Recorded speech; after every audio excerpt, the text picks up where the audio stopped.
are off on an adventure today. It is fossil hunting. We're going to get my friend Matt, or we're going to call him Diesel probably for this entire video because I can't call him anything but Diesel. I'm talking to you with food in my mouth. How disgusting. But I am super excited for today. Hopefully we can get some good weather. It doesn't rain on us. We can go get some really, really cool fossils. There he is. I told you we were picking somebody up. There's Diesel. What's up? What's up, dude? What's up? Oh, you locked out. Sorry, bro. So I got an official tripod selfie stick now, people. Like I said, we are big time production. All right, I got the proper fossil hunting gear on now. Got our hammers. We are here in Big Creek Reservation, pretty close to where you guys are probably. And we're gonna be digging out some of these cliff sides, looking for things called concretions inside the Cleveland Shale number. So Cleveland Shale is a black shale, and we're looking for things called concretions, which are like nodules or like baseball spherical sized objects that build around a mass. And so we're just gonna be cracking rocks open. Hopefully we find something cool. We're looking for bony fish. That is what we're looking for. We're not looking for clams, oysters, bivalves, nothing. We're looking for fish. That's it. Ain't that right, Diesel?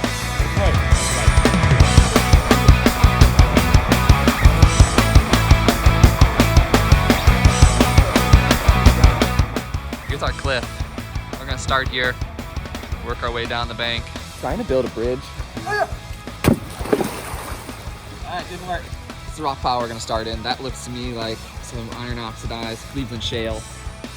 Hard work's already been done. It fell out at that spot of the cliff, eroded down, got all smashed up into bits.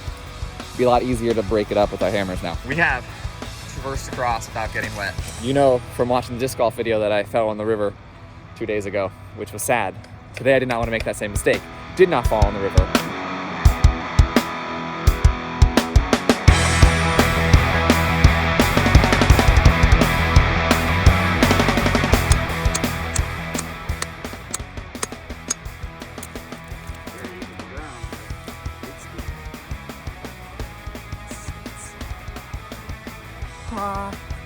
Gotcha. The Kyrite group that sits right below the Cleveland Shale. And like I told you in class, it's way harder to see real rock layers in stratigraphy when they're not orange and pink and colored in nice smooth blocks like we did with our columns and things like that. It's a lot harder in the au natural world. And so we're trying to identify what is the right rock unit we need to be in and digging in so we can have the best chance of success. All right, so I have the very first big discovery, a megalodon tooth.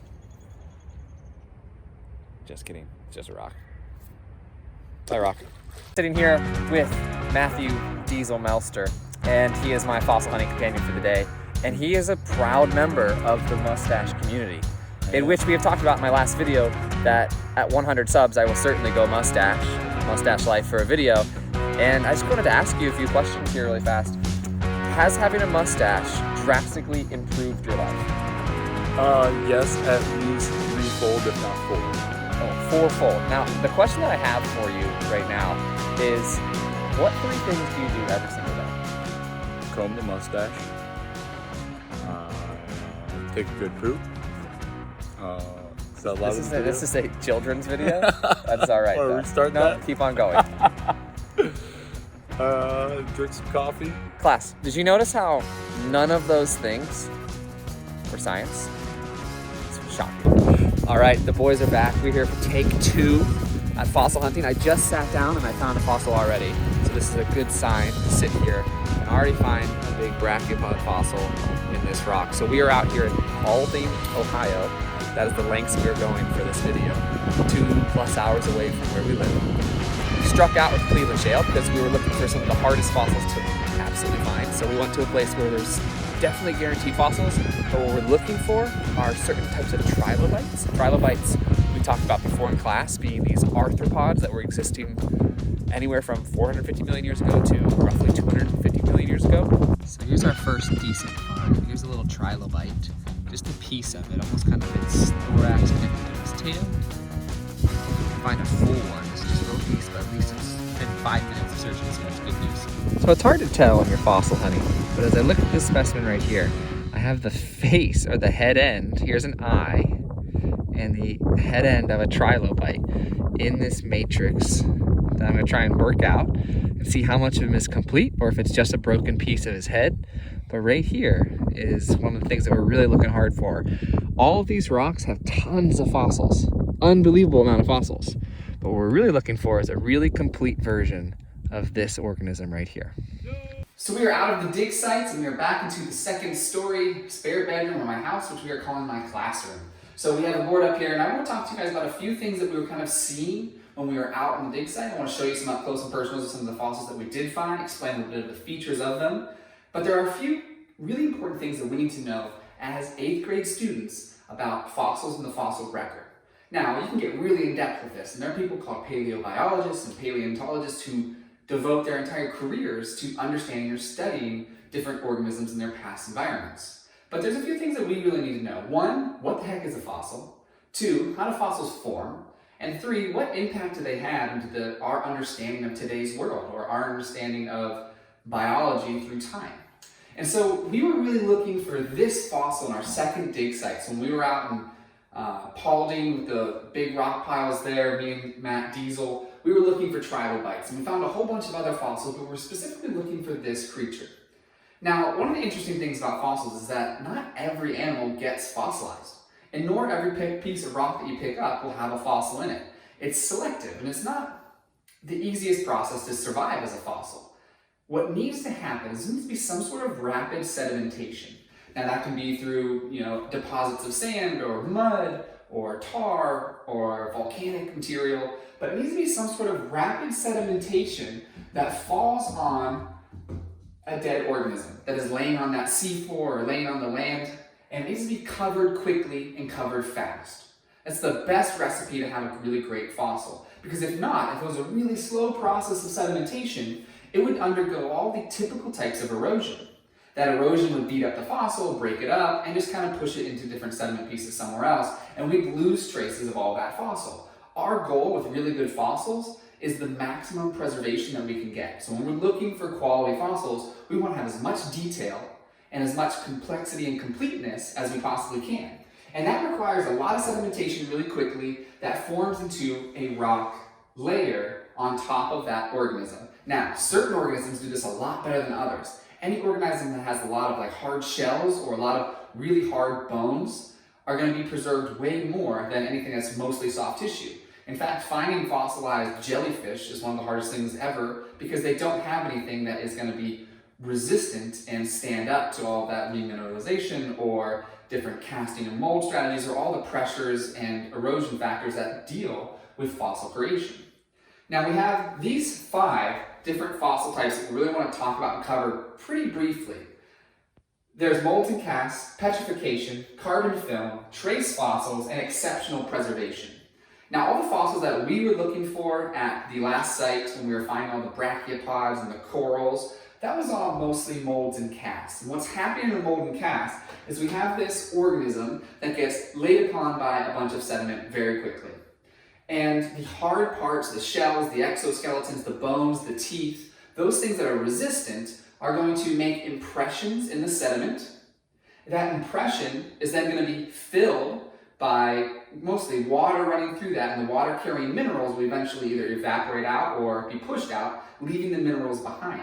Those minerals will take the place of that organism that was in that sediment. So the actual imprint is what we call the mold, and I have a few examples of mold from our last dig, and the cast is the physical recreation or the new minerals creating a new cast of that organism to kind of preserve the detail. Now we have petrification, which is this permineralization where water is flowing into objects with minerals in it, and it's the complete replacement of that organism's material. So all of these new minerals are going to be taking over and recreating the shape or turning that organic material into a stone. That petrification, we're turning to stone by completely replacing the organism with new minerals.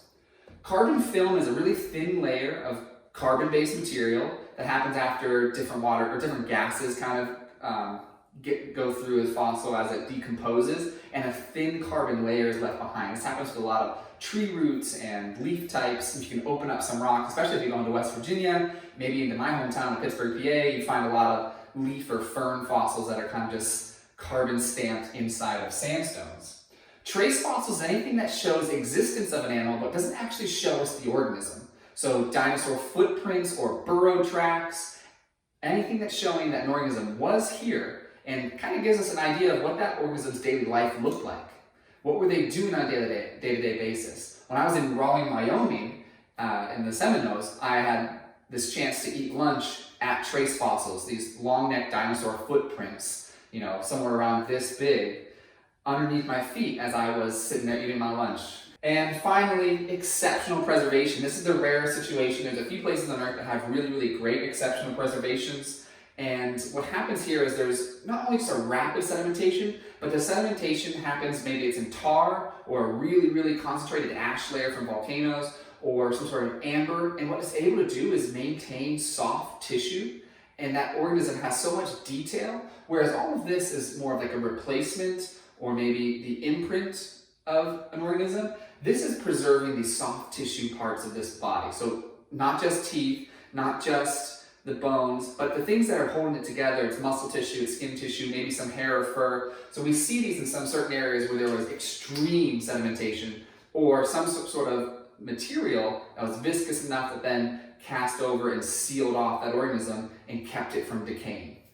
All right, I want to take the opportunity to show you some of our finds from our most recent fossil trip, and then also talk to you about one thing that we didn't get to say up on the whiteboard, which was how important it is to understand the process of fossils for identifying different time periods and explaining the evidence for the evolution that we see in today's organisms. So when we find a fossil, and especially the fossils that we found, anything, let's say, aquatic, we can determine that depositional environment or what that environment was like and recreate it. So we can say, okay, we dated this rock to say it was 370 million years old. It was shale, so it was most likely some lower velocity water, and it was muddier, and there was all these invertebrates or shelled organisms that tell us it was definitely underwater. And so Ohio, 370 million years ago, was a little bit north of the equator and had a shallow, warm sea that hosted a whole bunch of aquatic life.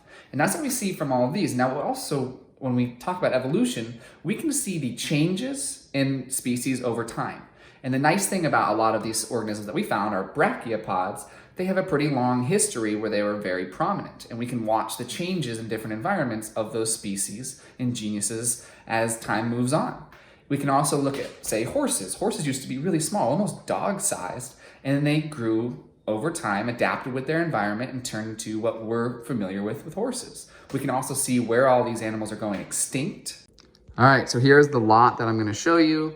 Go zips, and we'll start over in this left corner. So what this rock shows you, and I just kind of wetted it so you can see a little bit better, I'll try to get good focus on all of these things, is just what kind of rocks we are dealing with. So it's definitely a shale, and look at all the fragments of fossilization that's through this. It was a really highly fossiliferous layer called the silica shale, about 370 million years old, in the Devonian period. And we have a lot of different organisms that are present, but this one is mostly all broken up fragments. As I move to this larger section, we start to see some larger evidences of brachiopods. Now, brachiopods was the bulk of what we were finding, and they're related, I guess, to a clam.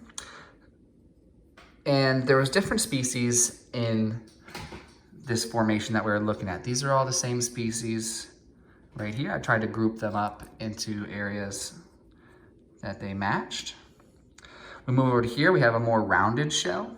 And these were all coming out of the rock. Sometimes they were just on the ground and you could just pick them up. And that was almost the better option because Mother Nature does a much better job of taking them out of the material. You can see how hard and difficult it would be to get this out of this matrix or this rock. It'd be really difficult. You'd risk breaking and fracturing it. But if you let time do it, it typically comes out really well preserved, just like this one where you can see all of the lines of growth on this brachiopod. We also found corals. So these are called horn corals. This is the best one that I found. It's about, I don't know, a good size, maybe two inches long or so, a horn coral. You can see where it gets its name. We move on to some other corals. This one's a little bit shinier and more beautiful. It has some really nice crystallization and it kind of sparkles when you get it in the right sunlight. I don't know, oh yeah, maybe there a little bit. Moving on, we have another species here. This was a really well-preserved one that had both front and back side to it. This was a really nice looking fossil. I was happy to get this one. Again, off the ground, all same species. And then what we were really looking for were trilobites. And so here's the back end of one. We only found fragments, unfortunately. We could only find them in pieces. Here's the back end of another one. We never found a full one. That's the hard part. And we talked about how fossils erode and break up pretty easily. Here's the front end of one. But we couldn't find one that was fully intact, and that was the Holy Grail. I'm definitely going back to that site to look for more. It was bitterly cold yesterday, and my hands were frozen while I was searching. The last thing I want to show you is right here. And this was, when I was out at the site, I told you about pyrite and tried to get a close-up of pyrite. But this iron-based mineral will kind of like recrystallize or reform in certain spots. And it's just kind of pretty. So it's fool's gold, as some of you might know it. It's got this golden color to it. It's really cubic in shape. It's a nice looking mineral that kind of forms in oceanic environments. And then lastly, here's a mold. So we talked about molds and casts on the dry erase board, a mold being the imprint of something, and then a cast being that recreated or remineralized organism. So there's our lot. We'll definitely go back. We'll definitely get more. If any of you want any of these, please let me know if you want them, because I don't want them. End of the video for fossil hunting. We'll go back to that site, hopefully when we get out of this Ohio-based lockdown. Thank you for the kiss. As you can tell, I'm still bearded, which means we are not at 100 subs yet. So the mustache episode is gonna have to wait until we get to that 100 sub mark. So get your moms and grandmas and everybody else subbing to Mr. McCube's Minute Science. You know they want to. And we'll have some fun content coming up. We'll see how much we can get out of the house. Hopefully we can do some stuff outside and not just kind of be stuck here in this little classroom environment upstairs in my house. But other than that, we are done for now. Until next time.